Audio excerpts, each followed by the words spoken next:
Okay, yeah, I also had asked my good friend Gemini, and yeah, there's no way to change the default Mac recording. Uh, Maybe I'll try a different one in the future, but for the time being, this setup works for the most part. I delete the recordings after, so honestly, putting them on YouTube works very well. Anyway, let's get back onto this. So, this part over here, we're gonna do question 13. So, this was actually one of the ones that was on the practice exam that was sent, right? So I had based my answer really off of this answer, I guess, like the way it was written, just because like I really was not too sure on the formatting at first. So let's take a look at the one from the exam first, and then we could just do maybe one or two others, because to be honest, they really get very repetitive after a while. So this is a lot of reading, but it's honestly the answers are pretty much given to you here. So it's not too bad. So consider the following LAN consisting of four hosts A, B, C, D connected by a switch. Assume that host H's MAC address is MAC of H. So all this is saying is that like MAC of A is just going to be MAC A. MAC of B is MAC B. We don't have like actual numbers for it. The IP address of each host is shown in the figure. Assume that the net mask of each host is 255, 255, 255, 0, basically meaning that the first three numbers are always going to be the same. You could see it here. They're all 10, 10, 10. Assume that the switch forwarding table is empty to start with. For each of the following cases, show the forwarding table of the switch and describe which hosts received the transmitted packet. Assume that events occur in succession from A to E. For each packet, show the destination MAC, source MAC type, source IP, destination IP. For each ARP packet, show the destination MAC, source MAC type, source IP, source map, target IP, and target map. The type field for IPv4 is 080800. For ARP, it is OXO806. Okay, wow, that was a lot. But it's actually not as bad as it is. It's really pretty much given to you the format that he wants, and you're really just plugging it in from the question. So, like, aside from maybe 2 or 3 values that you might just need to know yourself, everything else is fine. So, the key here is I had the rule, I think, somewhere here. No, okay. The key here, oh, there it is. So, a switch learns source MAC addresses from incoming packets. So, an incoming packet coming to a switch will also share its MAC address. Otherwise, you don't know the switch's MAC address. Remember, it told us that the table was empty to start with. If the destination is unknown, must flood network. This is called a broadcast. So, A is going to first, A wants to send a packet to B, right? So you have to send an ARP request first. And A is going to send an ARP request asking for the MAC address of B. So, to do that, what's the way we do an ARP request?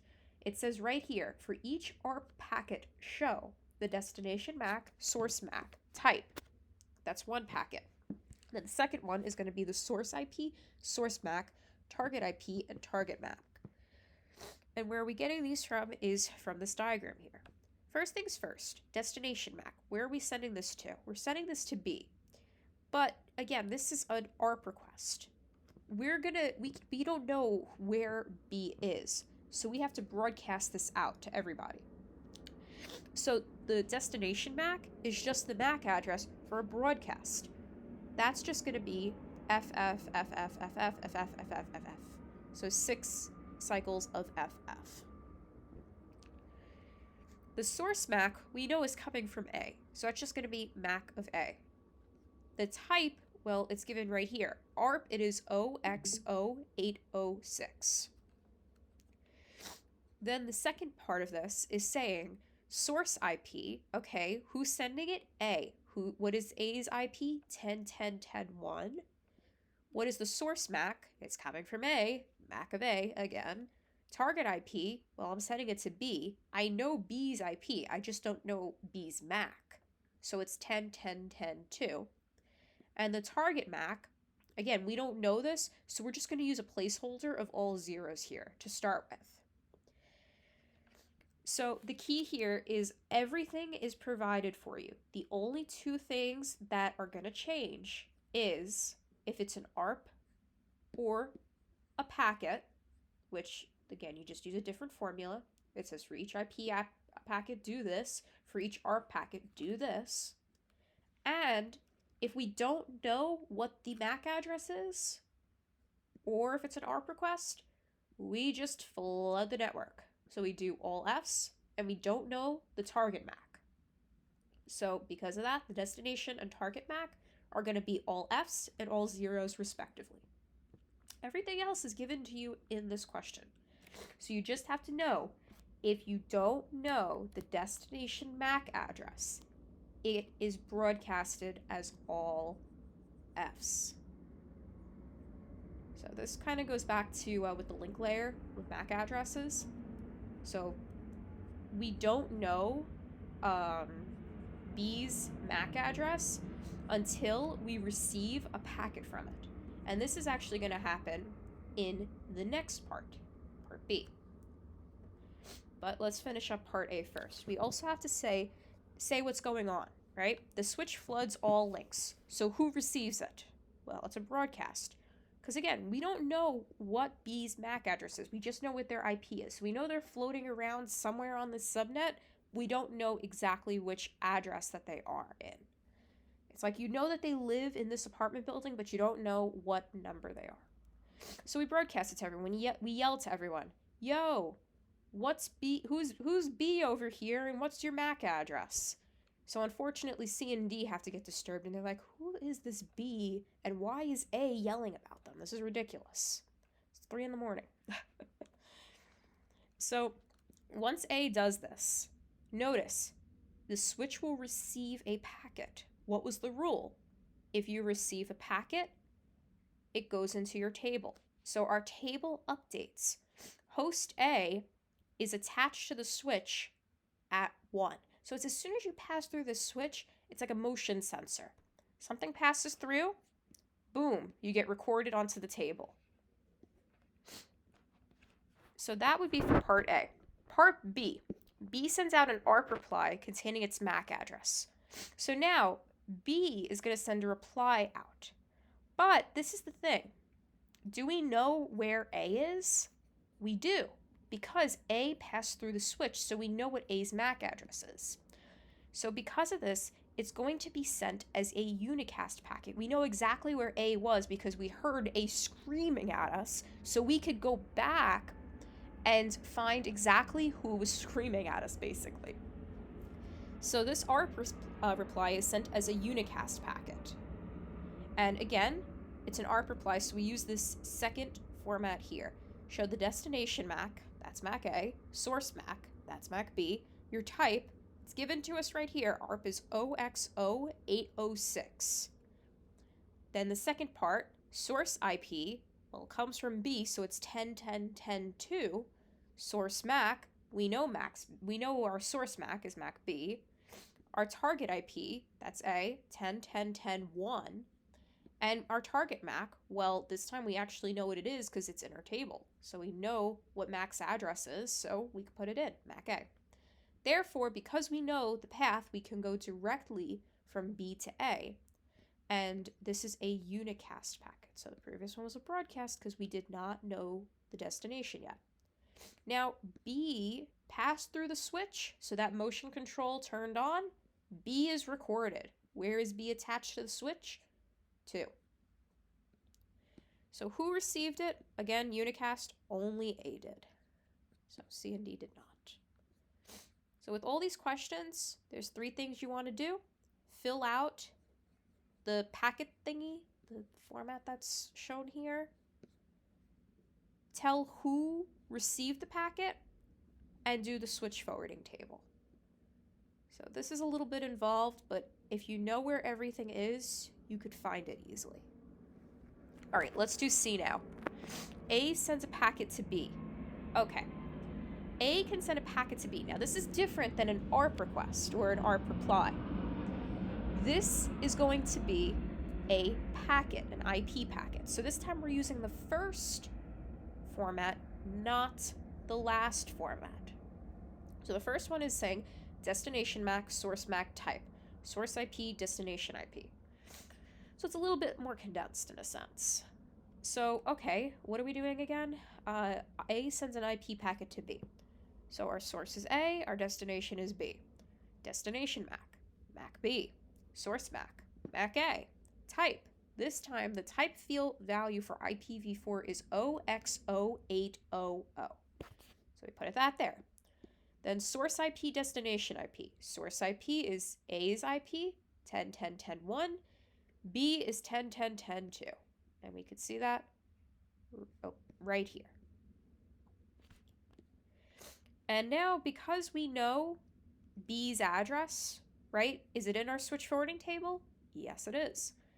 It's a unicast packet. We are only sending it from A to B. So A knows B and B knows A, so I could easily just send that. That's not a problem. I don't have to scream out, yo, where's B's address? And also there's no change in our switch table because, again, nothing new passed through the switch table. We already know A and B, they're not changing, there's no difference. So now part D, D gets involved. D sends a packet to A. Okay, so first things first, D is a new host, but it's sending it to A. A is indeed in our switch table, meaning that this is also going to be unicast. I know the path. I know I could get from D to A. Just because I don't know where D is at the moment, I do know where A is, so I could get there. So because of that, I'm not sending an ARP request. I'm just sending the packet. So we use the first one, destination MAC, source MAC, type, source IP, destination IP. Destination MAC, it's A. Source MAC, it's D. Type, the OXO800. Source IP, 10.10.10.4. Destination IP, 10.10.10.1. That gets all put in there. It's unicast, right? We already know the address. But what changes in our switch table? D passes through our switch. Therefore, D gets recorded in there. Where does D connect? In port 4. Boom. Okay, and the last part. This one's a little bit different. This one's not sending it to a node, it's sending it to an IP packet to this address. Now you're probably saying 10.10.10.255. Who has 255? No one here.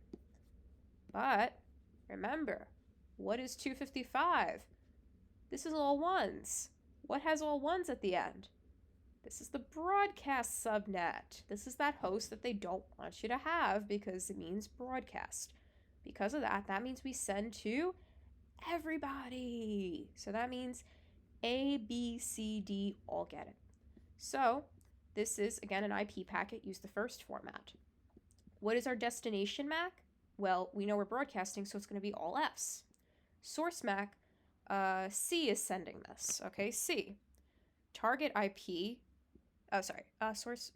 destination MAC, source MAC, type, OXO800, and then source IP and destination IP. Okay, source IP, again, it's coming from C, 10.10.10.3. Destination IP is just the one that they gave you, that 10.10.10.255. This guy over here. So that's what we have over here. The switch floods all links. Also, does anything happen in our switch table? Well, we're getting it from C now. C has to pass through the switch, therefore C is recorded. Where does it pass through? Interface 3. Boom, it's there. Does that question make sense?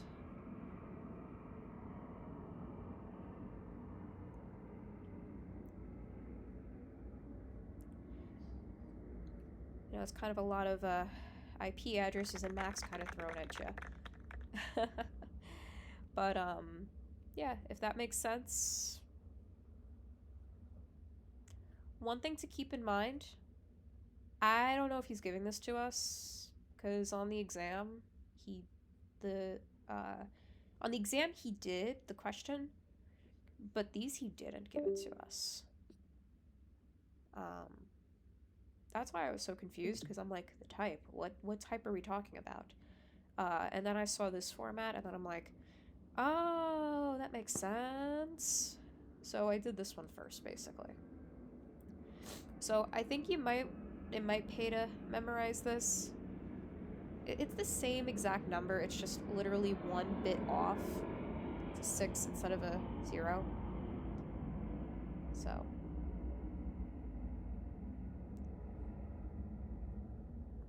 Yeah, but if this makes sense, good. Okay, cool. Yeah, I don't know if I really don't know. He gave the format on all the questions. He just did not give those OXO 800 numbers. So, if anything, I don't think he'd expect you to memorize the format. I think he would just expect you to maybe memorize the type numbers. But I'll be honest, even if you don't remember them, there's like a ton of partial credit here. Everything is literally given to you in these questions except for like the 2 broadcast cases, and that's like the only thing you have to really know. So you could easily get partial credit. Any special cases? Let's take a look at the others because I think it's pretty much the same stuff. Okay, this one has 2 switches. So this one's actually going to have 2 forwarding tables. So I think this would be a good one to go over really quick, just to kind of see what it looks like. But otherwise, I think that's the only other special case that I could really think of. So if you notice, this has 2 of them, right? So each of these guys is going to have its own switch forwarding table. So the way that this is going to end up looking is kind of like this, right? This is the only case where they really ended up changing. I'll go through why. But for the most part, when things get broadcast, they get broadcasted to both of these guys. So let's see in part A, right? It's the same exact question. It's literally just with 2 switches now. So I'm just going to try to go through a little quicker with this, right? A sends an ARP request asking for the MAC address of B, right? So we kind of went through this. We fill in this ARP packet, destination MAC, source IP, source MAC, target IP, target MAC, right? Same exact question. The only difference here is this gets broadcasted. So we know it came from A. So this gets broadcasted to S1. S1 broadcasts it to B and to S2. S2 broadcasted to C and D. Meaning, because both of these guys got this packet, this ARP request, A's host also gets saved to both of these guys. So S1 and S2 are going to have the same exact table. They're just both going to have A and interface 1. So both of these guys have the same exact table. Then the next one is B. B gets an ARP reply containing its MAC address. Okay, so again, we know already the destination, its MAC address. So this is unicast. It gets sent backwards. So it gets sent through S1 into A. So it's only passing through S1 this time. So S1 is the only one that's going to be updating this. So notice, because it's a unicast response, S1 now has a B in its table, interface 2. S2 never got the packet, its table's unchanged. Okay, C, A sends a packet to B. So literally just goes backwards, there's no changes in the table. Just had that right there. D, same thing, right? This was literally the same exact problem we did. D sends an IP packet to A, right? The only difference here is this time, right? D passes through S2 and S1. So because of that, right, D gets updated into this. So because of this, right, it passes through both of these guys to get back to A. So S1 and S2 both get a D. But notice, they're still different because that B never passed through S2. So S2 is never going to have a B in it. Otherwise, they both have A and they both have D. And then lastly, E is the broadcast one, right? Same exact thing. It gets broadcasted to everyone. So A goes through S1, which goes through B, broadcast to S2, C, D. But we already know A was in this table, so it's literally no change. So that's the only difference with a question that has multiple tables. You got to trace through to see who passes through, right? If this one passes through both of them, you add this one. B did not pass through S2, so it was not in its table. So each switch has its own table. This was the question we did. This was... Actually, I probably should have done this one because it had different numbers, but it's quite literally the same exact thing. 255, this is our broadcast.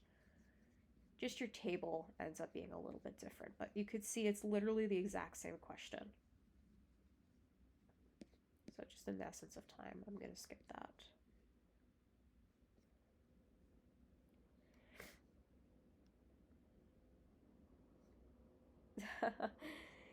I don't know, you know, I see him being kind of nice about it, but you know, why take the chance? It's 2 numbers to memorize. You know, if it was something crazy, I'd be like, okay, don't even bother. But, you know, it doesn't really make or break. So. Alright, so let's just go through 15 really quickly. Just because you think, oh, this is shorter. This is not that bad. It's actually more than you thought it was going to be. But it's the same question format. It's just like, just a little bit different. And caution, there is a router, not a switch. This thing with the X, this is not a switch.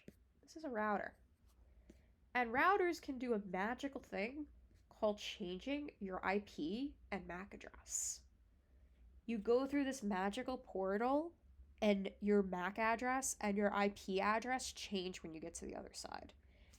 And this also makes sense because think about going back to that example with the private and public IP addresses. After you leave your like your router, you get a public IP address, right? But if you're at home, you have a private IP address. That's kind of what's going on over here. So routers change the MAC addresses, switches do not. So over here, right, A sends a packet to B. We are assuming that there is no switch table right now, or router table in this case, right? So because of that, we don't know where any of these guys live. So A sends a packet to B. Okay, I don't know B's MAC address. So how am I supposed to get there? Well, what did I do in the last one? I sent out an ARP request. So I'm going to do the same thing. First, send out an ARP request. And how do we do that? Broadcast, source, the number for the type. Again, all this is just kind of the same as before, right? We have our source IP, source MAC, destination IP, and then destination MAC, which is all zeros as a placeholder. So this is the same as the previous one, just a slightly different format. All right, B can send a unicast response, right? So this is directly back to A. Exactly the same. Now that we find that B is on the same network, for the next one, I could send directly back to B. I don't have to go through the router. So this is just a direct path, direct IP map to B. And if you notice, this is the OX800, not the OX806, whatever it is. Okay, so that's how we do it for A. B is going to be a little bit different. So B is going from C to B. So this is going to be, by doing a bitwise AND, we learn that it's not on the same subnet. So we have to find the router first, right? So we have to do an ARP request, right? We have to find where is the router? Where are we going? So we do same thing, just different source. Router is going to reply, right? So we're going to reply. This is a unicast reply, so the router goes back to C. Because we're not on the same network, there's different subnets, we have to go through the router first. So now, I can travel from C to the router. I know how to get there. Go from C to the router. So that's this part here, hop to the router. Now, one thing about this though, I'm starting out with 88, 88, 88, 33, 33, 33. And I'm going to this part over here. This is the 88, 88, 88, 11, 11, 11. Right? That's the part that we have, wait, I'm sorry.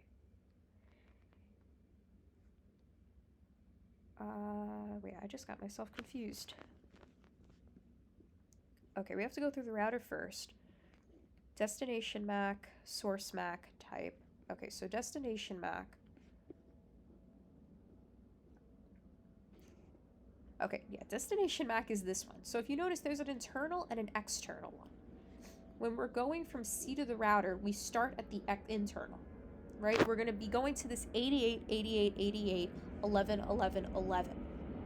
But where do we want to end up? Well, we want to be ending up all the way onto the other side of the router. So we want to do, wait, okay, I'm over here, so I do this. Okay, that's my destination, that's my source. Destination, source, type. Okay, then source IP, destination IP. So source, destination. Okay, source is my C IP. Destination IP is the router. Okay, sorry. So you're literally going from C to the router.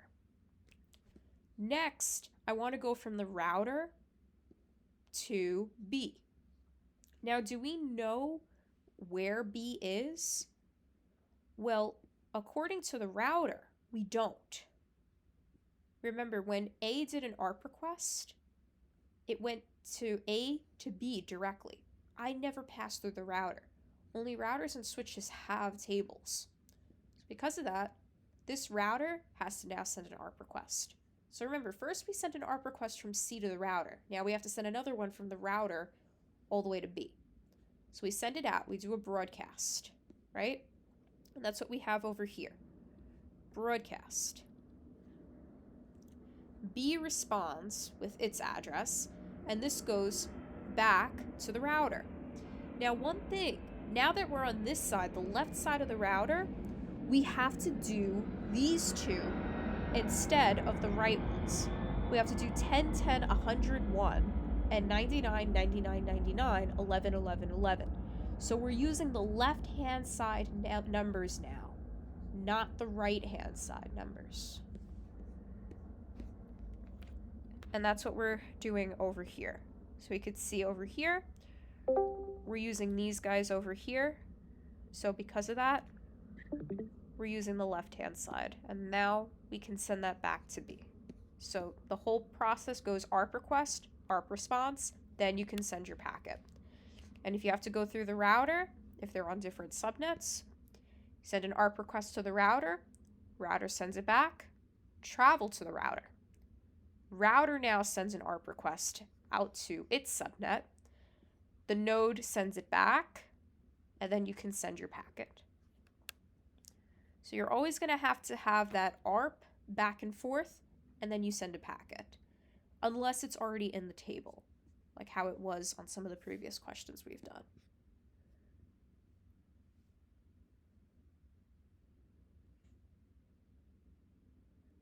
Yeah, you should probably put the number in, honestly, if he gives it to you, like this problem. I really got lazy at the end. Like, I just was straight up like, okay, max C, max X, I'm done with this. I also, because, like, the numbers were kind of confusing me, too, so I was just like, okay, let me just use max C, max X for the time being. If you want to use both of them, honestly, on the exam, that's probably not a bad idea. Like, kind of marking off, like, hey, this comes from Mac C, this comes from Mac A. Because, like, if you see something like this, I'm like, what are these numbers referring to? And then I have to go back and forth, and it's kind of annoying. But yeah, definitely use the numbers if he does ask for it. But you can kind of just match them. By the way, if I did make any mistakes in these and you see, just let me know. I kind of did like a bunch of these, like just one after another, and it kind of got very long, so I might have made some mistakes here and there. I checked my work, so like it seemed to be good, with like ChatGPT and stuff. Like after I did it, so it seemed to be good. But if you see any discrepancies, just let me know. But again, most of it should be good. Okay. Any questions before we go on?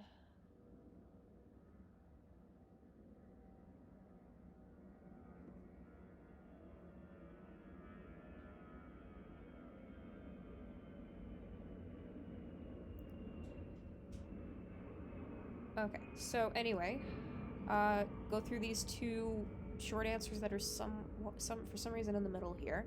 What's the address resolution protocol and what is it used for? ARP. Well, we're familiar with that from the previous question, right? If you know your IP but you don't know your MAC, ARP, address resolution protocol, allows you to find it, right? It runs on top of the link layer and it discovers the MAC addresses when you only know an IP address. So it's kind of like it talks between the link layer and network layer. ICMP is the one that runs on top of IPv4. So these kind of like sandwich IPv4 in a sense. And this is the error reporting thing, right? We went through that. If like a host is unreachable. Okay, how are we doing on these questions? Okay, we got fragmentation.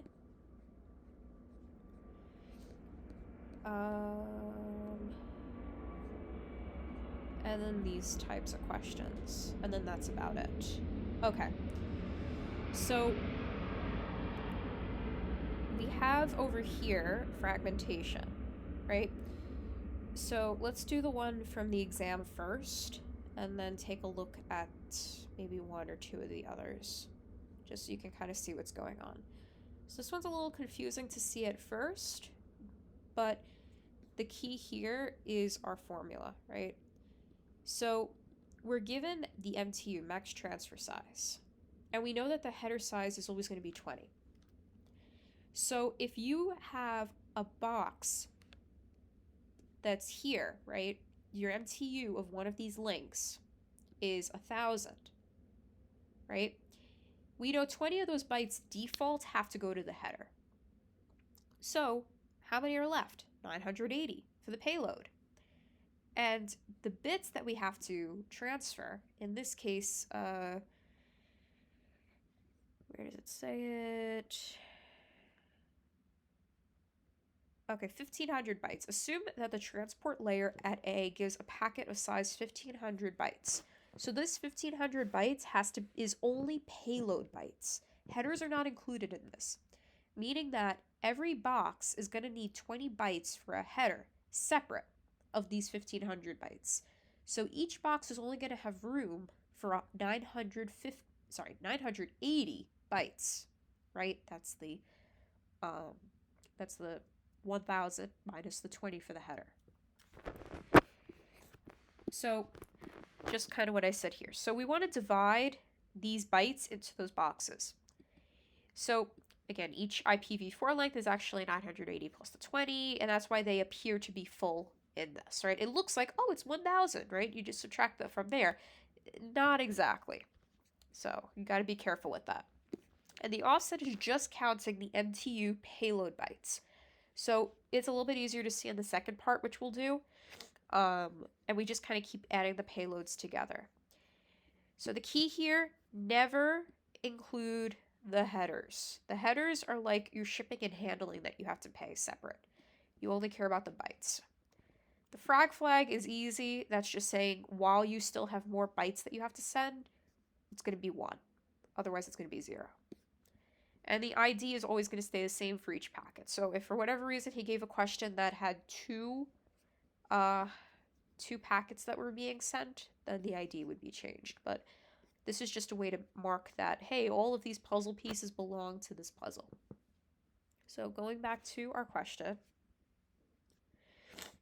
we have ourselves the MTU of 1000, right? And we have to put 1500 bytes. So just like I said before, right? We want to have 1500 bytes in boxes of 980. So let me pull up a calculator real quick. That way you could see. Okay. So we have 1500 bytes, right? Minus 900, divided by 980. So that means I have to have 1.5 boxes. And look at that, I have 1.5 boxes. So my first box is going to be filled. My other box is only going to be half filled, right? So the way that this is going to be is I'm going to take my 1500 and minus 980, right? So one of my boxes is going to have 980 bytes plus the 20. That's why it says 1000 over here, right? This 1000 is referring to 980 plus 20 bytes, okay? The IPv4 offset, this is just showing we're starting at byte 0. Now our next one, right? How many do we have left? We have 520 bytes. So my next box is going to have 520 bytes plus 20 bytes for the header. 540 total. That's why there's a 540 here. The offset is saying, where does this box start? The second one. Well, I know that my first box ended at 980 bytes. The last 20 were the header, and again, we don't count the headers. So my offset is saying the next part of the payload starts at 980 bytes. So that 980 to 1000 is literally just a header. So that's this part here, right? The first link from A to R1, our MTU is 1000. But if you notice, R1 to B is a little different. Our MTU is going to be 400 now. It's going to be much smaller. Now it's going to be broken into more boxes, as you can see here. So just like last time, right? We see it's 400, right? We subtract 20 from the header. So how many do we have left? 380. So this time, each of our boxes is going to be filled with 380. Well, this time we have 2 boxes that are coming to us, and both of these are way bigger than 380. So each of these guys we're going to have to split up into more boxes.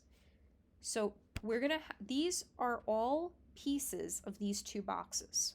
Let's start with the 1000 one. So 1000 is going to be split. How many into how many? Right? Well, we know that this 1000 is actually 980, right? Because again, we don't want to count the header. So we take this value of just the payload, 980, and divide it by the max payload size, which was 380. And I see I have 2.5 boxes, meaning that 1, 2, and this last one are going to be filled. So 2 of them are going to be completely filled, meaning that I'm going to have 400 and 400. 380 plus 20, 380 plus 20. So that means 380 plus 380, 760, right? Okay, so we see on our offset right here, right, that makes sense because we started at 0 plus 380 plus another 380.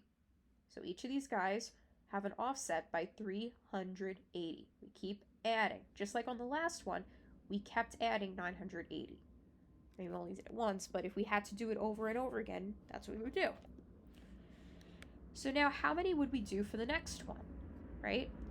Well, I know that I had 980 payload bytes, okay? Minus 380 minus 380, I have 220 left. 220 plus the header that I need to ship gives me the 240 that you see right here. That's how we get this part. These 3 boxes are just for the 1000, or technically 980, that we broke up. I separate them. You're going to see on my part that I literally say 980 plus 20 instead of 1000, just to kind of show the breakdown for my own sanity, because otherwise I might be like, oh, I want to use 1000. No, I have to use minus 20 for the header.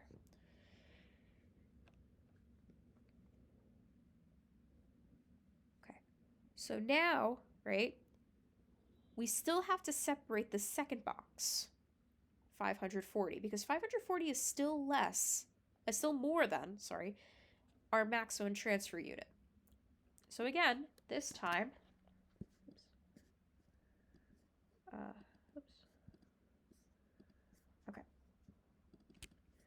this time we have 540 minus 20, because again, we don't want that header included. 520 minus 380. That means it's 140 left over. So that means I'm going to be using one full box. That's my 400 here. And then I'm going to use a box of 140 plus that 20.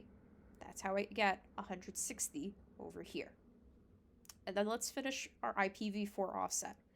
We left off before with 240, right? This was 220 plus the 20. Okay, that was 760. So how many bytes of payload did I use? 760 plus the 220. 980 is going to be my next part here. And then 980 plus, what's my payload? Another 380. That's how I get that 1360 over here. So IPv4 length, you break them up into boxes. The offset is you just keep adding how big your payload was on the previous one. And remember, at the very end of each of these, we make our flag 0 to show when we have no more boxes left. So here, we have no more boxes left. We're going to do one more of these. So you'll see the way that I do it, which makes it a little bit easier, honestly, because at first it's kind of confusing. Yeah, exactly. You always want to be doing minus the header. So this is the way I do it. Let me do one that's a little bit harder. All right, I'm going to do this one because this one's a little bit more involved. Okay. So this time, if you notice, I separate the 20 bytes out on all of these guys. Because honestly, it's confusing at first. Like, if you see, like, the full payload, like, you're really tempted to use the entirety of it, but you can only use the payload, not the MTU. Remember, MTU is the entire thing with the header included, the entire box with its label intact. We only care about what's inside of the box. That's our MTU. Okay. So over here, this time, our size is 2048 bytes. And this is going to be passed between 2 links of the internet. The first link has a max MTU of 1024, and the second link has an MTU of 512. Okay, so we're doing the same thing, and just remember this time it's stamped with an ID number of 422. Okay, so all of these guys are going to have 422. They only gave us one packet, so that's just going to be that. the first thing that I did was I showed immediately. We know our 20 byte header gets taken out of this. So 1024 minus 20, payload is 1004. Our second link had an MTU of 512 minus 20, our payload is 492. I do this immediately so I know what numbers I'm using here. This part of the table, this part of the table over here is for my first link. This part of the table here is for my second link. So my first link has a payload of 1004, and I'm breaking up my box of 2048 bytes into this. So just like last time, I'm going to do 2048 divided by 1004. 2 and a little bit more, right? So I'm going to have 2 full boxes and a box with a little bit more. Okay, so first things first, my 2 full boxes are going to have my payload 1004 plus 20, which again gets us to 1024. But this helps you keep kind of track of what's going on here, because otherwise you might be like, oh, it's 1024, just keep subtracting 1024 from 2048. Not exactly. You know, you want to make sure it's the payload. This 20, the header, is always going to be separate. So we put 2 boxes of these guys. So 1004 plus 20, 1004 plus 20, right? Now my last box over here, right, is going to be 2048 minus 1004 times 2. 40, right? 40 bytes are left. So this box is going to have 40 plus the 20 of the header. Cool. Now we add together our payloads to find the offset. We start out at 0. Then we have 1004. Then we have another 1004. That gets us to 2008. Now, I'm going to just do this prematurely for the next... Oh, wait, that's actually it for the next one. Okay, so at this point, we made it to the next route. So we're done with this, right? 110. Our byte payload is totally gone at this point. Cool, we made it through the first payload. Now we move it on to the second. So remember, this time our payload is much smaller. It's 492. So these 3 boxes need to be broken down further. Actually, this last box is going to be fine because it's much smaller. But these 2 definitely do not fit into this. So these 2 have to be crunched down even smaller. They have to be refragmented. So let's start out with the first box over here, right?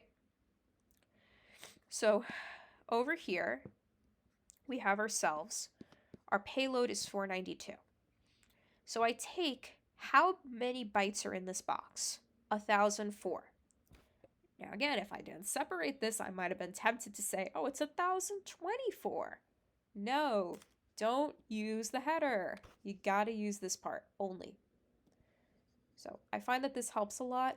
If it doesn't help you, go right ahead, do it the other way. But for me, I find that I have to keep it separate. So 1004, right? I want to do 1004 divided by 492. 2 and a little bit more, okay? So I'm going to have 2 full boxes of 492 payload plus the 20 header for each. And then what's my leftover? Well, that's 1004 minus 492 times 2, 20. Oh, look at that. That fits in perfect. So 20 plus the 20 bits of header. Cool. Let's adjust our offset accordingly. So we went from 0 to plus 492, boom. Plus 492, boom.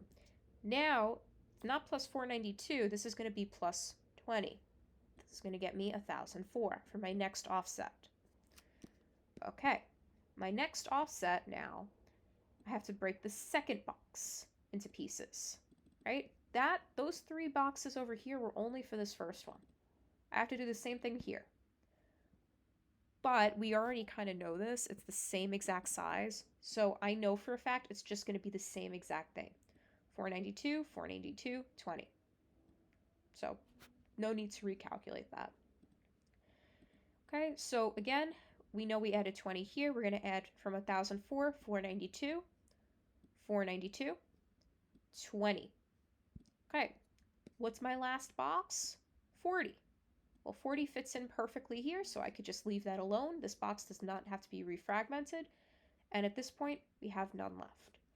So again, the second one, we have, for the second link, we have 3 packets to refragment. The first 2 are of 1004 size. The last is of 40 size. So this is 1 packet. This is 2 packet. And this is the 3rd packet.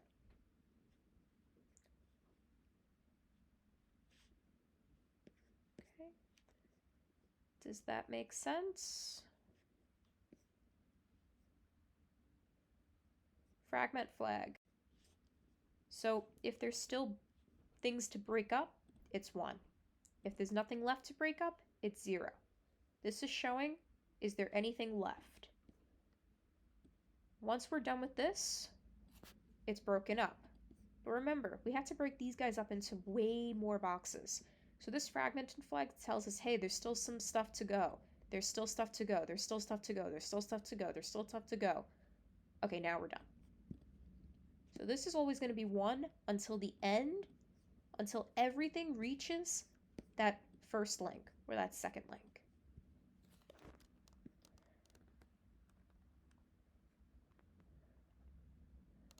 So if we had extra space from the first one, we can't carry that over. No, we can't. Because think about it. It's like a box. I can't just be like, oh, here's half a box for you to use. It doesn't really work like that. So even though this does have room, remember all 3 of these physical boxes are going here. But these boxes are way too big. I can't just say, oh, I'll just take some of these out and put it here. That's not really how IPv4 works.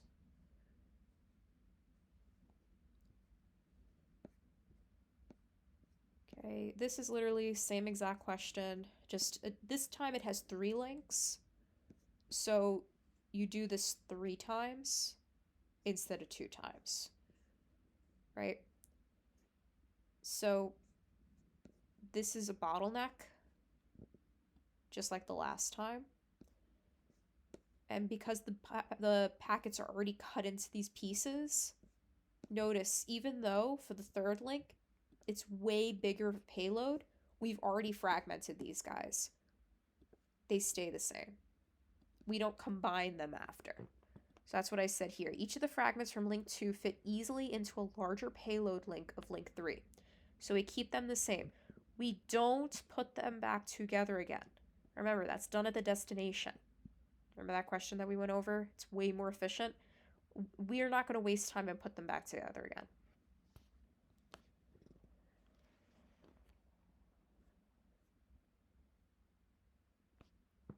Cool? Awesome. All right, we are nearing the end, thankfully. So, almost 3-hour review session. Let's go. All right, so let's go through network address translation. He said there's a, he kept changing it. He said that there was, then there wasn't. I don't know if there's going to be a question like this, but it's honestly not that bad. So let's honestly just do this one. And that's actually the end right over here. So literally we have like 2 of these questions. One was literally from the exam. So that's why I wanted to go over this as well. And then we're done with the network layer. And transport layer is literally just going to take 5 minutes. Like there's literally like maybe like 10 questions total. So it's not that bad. And none of like these crazy ones. Maybe the code might take a minute, but it's nothing crazy. Anyway, network address translation, right? This is the private to public router kind of thing. So over here, right, we're given a ton of information, blah, blah, blah. So we have a conversation that's happening between these servers here. The web browser at host A is going to send a TCP connection to the web server. at port 80 over here, and then the server replies back. So we're going to go back from A to web server, back to A. And all we're going to do is just show the source IP, source port, destination IP, destination port numbers of all the packets that travel in the network from the time host A sent the TCP request until the reply comes back from the server to host A. So first things first, we have to go from A to R1, right? We're going from A to the web server, but first we hit R1. So we're going to go from our source IP, which is given here, 192.168.1.2, and our source port number, right? I think this was given to us somewhere. Okay, over here. Yeah, the router, the NAT table at R1 says that our port number here on this side of the router is going to be 2500. So we get it from over here. Then our destination IP is going to be our web server. We want to get all the way over here. And its port number is 80. Okay, so we made it from A to R1. We know that we have to get to R1 in order to get to our web server, which is our final destination. So now from R1, we go forward again. Our source IP this time is 10.10.1.1. Source port number, now we're on the external side of things. So we're using this one. So it's like you go through your portal, you go from the 2500 world to the 3200 world. That becomes 3200. Our destination stays the same. Now we hop from R1 to R2. R2. What's our IP? 150.20.30.40. What's our port number? Well, this time, notice this external and this internal are both 3200 because this is all one link. Now we're on this side. So this is going to get me to 4000. Now I'm in the world of the web server. So now I've reached my destination at this point. Now I do it backwards. Quite literally, I just switch the whole thing around. So all of these guys, the destination IP goes here, destination port here. Literally the whole thing is the same exact thing backwards. So calculate it one way and then just rewrite it the other way. So the key here is that after every hop of the router, the packet's IP changes to the external router IP, which hides their original identity. Think of it like a portal that brings you to another dimension and changes your identity. Going backwards, we literally just reverse the destination and source IP. It's honestly a mirror. And by the way, just so you know, port 80 is well-known traffic HTTP for a web server. These dudes are just called ephemeral ports, so they're just kind of temporary ports.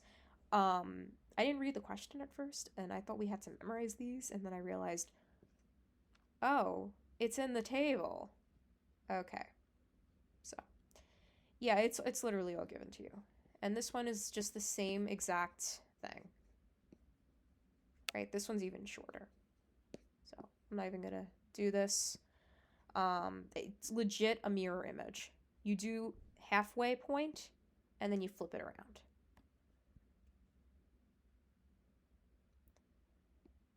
Okay. And I doubt these Dijkstras are going to be on there, so I just straight up skipped them. I took a look just at 22. I just put this through AI really quick just to make sure, like, it literally is just Dijkstra's algorithm, and it is. So if for whatever reason he put something like this on, it's just Dijkstra's algorithm. You find the shortest point from each of these guys, right? If you go from A to B, or to any of these guys, you have to choose to go between either B or C. So this is saying, hey, what's the shortest path if you go through B? What's the shortest path if you go through C? Pick the winner, and that becomes your next forwarding table hop. So this honestly is really straightforward. He didn't really go over this in class, so I doubt this is going to be on it. So I wouldn't even worry about this, but, you know, it's just Dijkstra's algorithm.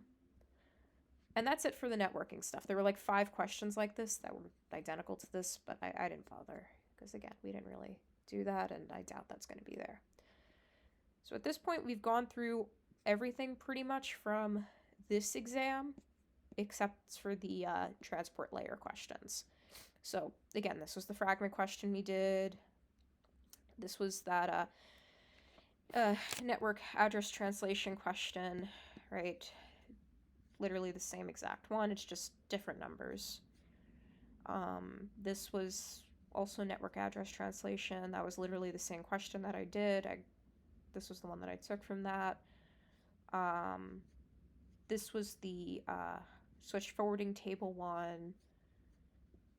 This was that one where you have to match the IP addresses and find where the next hop is going to be. And these are the number of subnet or number of hosts that you have to create. And of course, our favorite short answer questions. So he was not lying when he said the questions are ripped from the practice questions.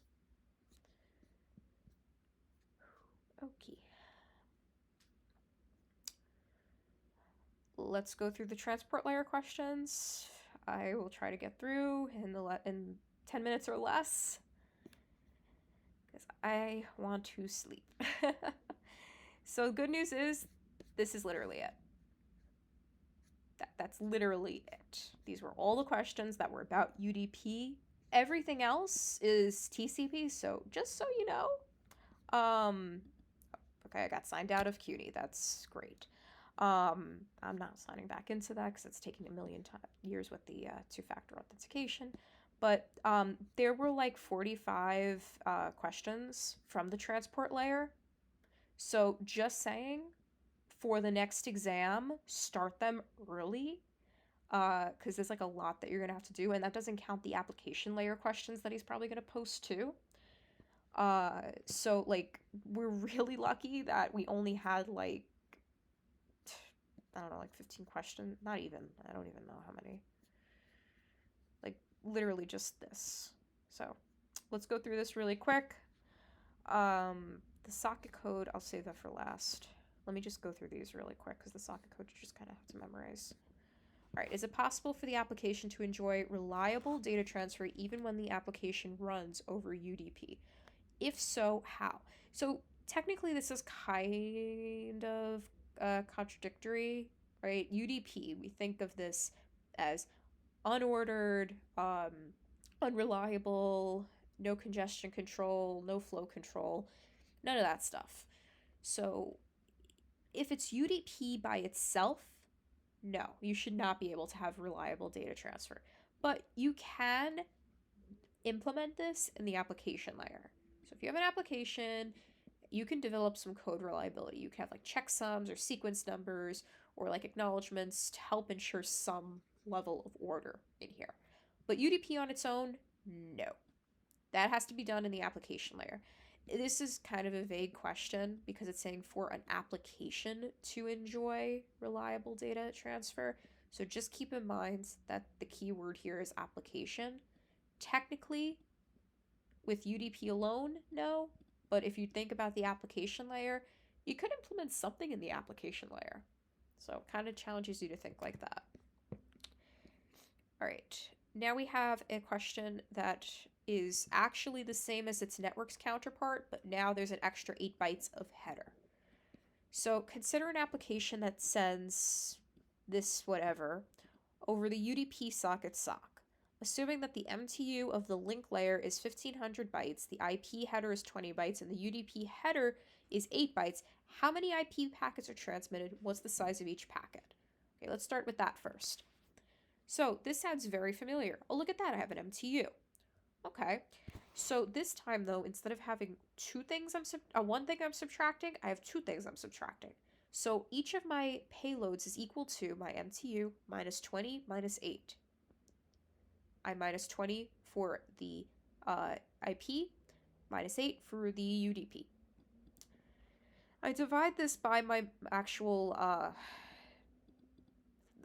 number of bytes that I'm doing, which in this case is 5,000, right? So 5,000 divided by this is 3 and a little more. So 3 packets are going to be of full length. Well, what is full length? It's going to be 1,500 minus 20 minus 8. Boom, 1,472. So 1,472 plus the 20 plus the 8 for the headers. Notice I separated it again. And one packet is going to be of what is 5,000 minus 1472 times 3. 584 plus my header size. That's how we're breaking it down. Okay, so how many IP packets are transmitted? We did that. 4. What is the size of each packet? We did that. Now, assuming that the first packet is lost during the transmission, how many bytes does the receiver application receive if it issues receiver sock buffer 5000? Okay, first things first. We know that 1470, so this packet, one of these 3 packets goes away. But the key here is we don't care about the headers because it says the receiver application. This is coming from the application layer, not the transport layer. Because of that, the headers get peeled away. This is called decapsulation. We kind of went over this a little in class. Because of this, I don't care about the headers. So again, I only care about this 1472 part. So I know that it's going to essentially be 5,000 minus 1 of these packets, which gets me 3,528 bytes. Or if you wanted to also just add literally everything else. Actually, honestly, 5,000 minus 1472 makes way more sense. Keep it simple. It's same answer, though, of course. So remember, same question, applied just slightly differently. So the 2 things to keep in mind, you have another thing to subtract, and watch for the word application. It appeared here, and it appeared here. And it will screw things up if you don't take it into account. Okay, and look at that, another application. So this time, consider a UDP application that runs over a virtual circuit switch network. What do we know about virtual circuit? Always reliable. It's a byte stream. You're always going to go in that same order that you finish. This application first sends 1 packet and then 2 packets to the receiver. The receiver claims that it received packet 2 before packet 1. Is the receiver telling the truth or is it lying? Okay, well at first you're probably saying, oh, UDP, this is unreliable. But it runs over a virtual circuit switch network.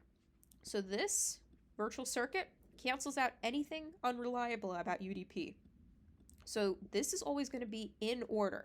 So if they say it's unordered, this person's lying. So the virtual circuit immediately makes it reliable. See, UDP is only unreliable if nothing else is ensuring reliability. If it's on top of an already reliable network, it's totally fine. Nothing's going to get lost in translation, so UDP doesn't have to do anything. But if something's already screwed up, UDP can't put it back together again. So that's why UDP is kind of like a hands-off kind of thing. It's strictly for just getting it transported to its next destination. Okay, D is just saying, consider a UDP application that wants to broadcast all nodes. MAC is all Fs. IP is all 255s, right? We kind of done this before for the network questions. This is just kind of relating it back to the transport layer, because these guys are under the transport layer of UDP. Okay, E was kind of a stupid question because it literally just said, what is the source IP, destination IP, source port, destination port, when it's literally given to you right here. So I don't know why. I really don't know why. Like it literally says like port number and IP address is IP1, so yeah. I don't think he's gonna give a question that easy. Assume that you want to run UDP over a network that employs reliable delivery at the network layer.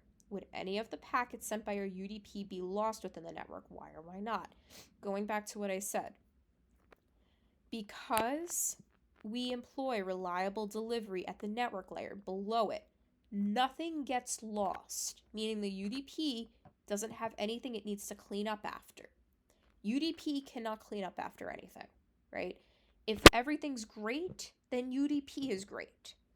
If everything's screwed up, UDP's like, I'm not cleaning up this mess. But it is reliable, so UDP doesn't have to worry about anything. So therefore, no packets would have been lost, right? So if we say within the network, right, because it could be kind of confusing in a way, like, oh, UDP is unreliable, right? Why is this reliable? But the way I kind of broke this down was if we say it's within the network to refer to the network layer, then no, because no packets would get lost in transit if a reliable delivery protocol at the network layer is implemented. So when it got to the transport layer, there wouldn't be any missing packets, right? Now, that's not saying that packets could get lost at some way higher up, right? This was very vague and it said be lost within the network. So I don't know if they're referring to network layer or just the network, because the network is kind of referring to all the layers. Because technically, you could have a buffer issue where you lose packets because they're not processed quick enough. But I think this is more of just kind of like kind of just saying okay, well, UDP just straight up is fine if there's a reliable network protocol below it. I'm pretty sure that's what the question was asking. Uh, even AI was like, I think you're overthinking this. I am overthinking this.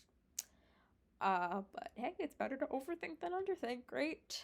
So, but I also included the main downside of UDP is if you don't have a reliable network layer, then you can't recover from that loss.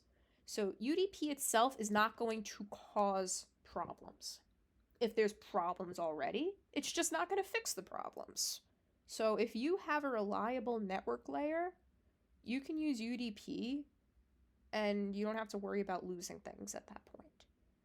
Right? Because we know TCP is so great. It's, you have that acknowledgement handshake and stuff, and, you don't have to worry about missing packets. But if you have a reliable protocol in the network layer, what's the point of having another reliable protocol in the transport layer? So that's kind of what this question is kind of showing, which honestly we kind of didn't talk too much about, so this was kind of a tricky question. Anyway, let me get through the rest of these guys. Describe why an application developer may choose to run an application over UDP rather than TCP. So again, if the pros of UDP is you get a shorter header size and it's usually less delay. It's usually much quicker because you don't have to do the handshake and the whole acknowledgements thing, and it takes a while to kind of establish a connection. So also if the application itself is already fault tolerant, meaning if let's say you already have this reliable delivery service somewhere in your network, or if you just literally don't care about things, like if you don't care about flow or congestion control, UDP doesn't have that stuff. It's literally strictly for multiplexing, demultiplexing. It gets you to and from your destination. That's literally all it's doing. So if you just care about that, then UDP is fine. Okay.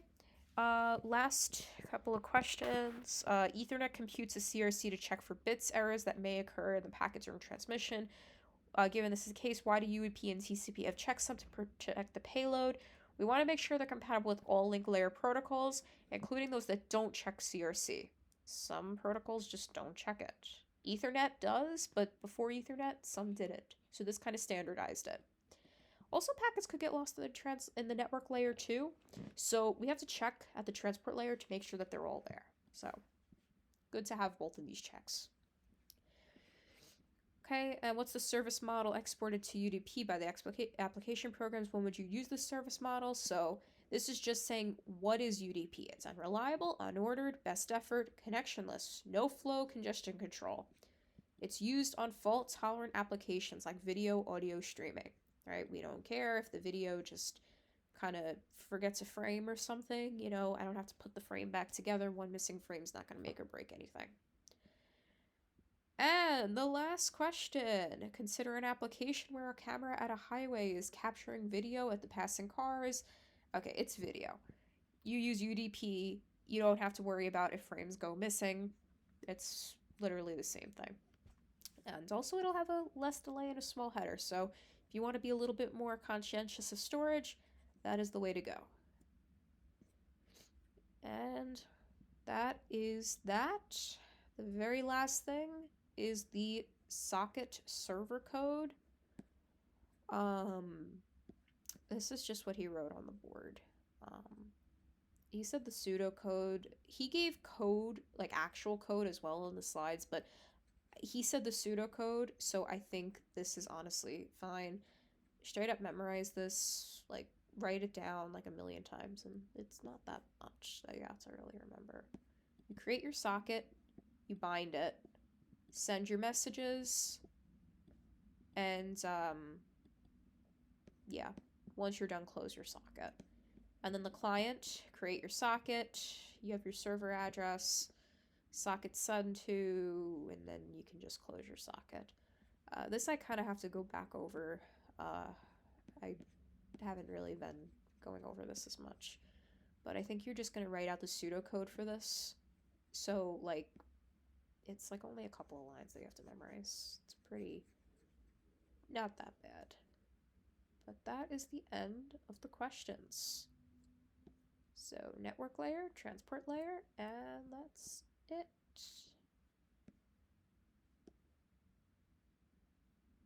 How you guys feeling? Any questions?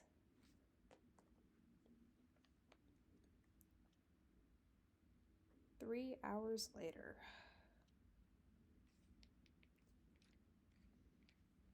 Okay, I'm gonna end the recording.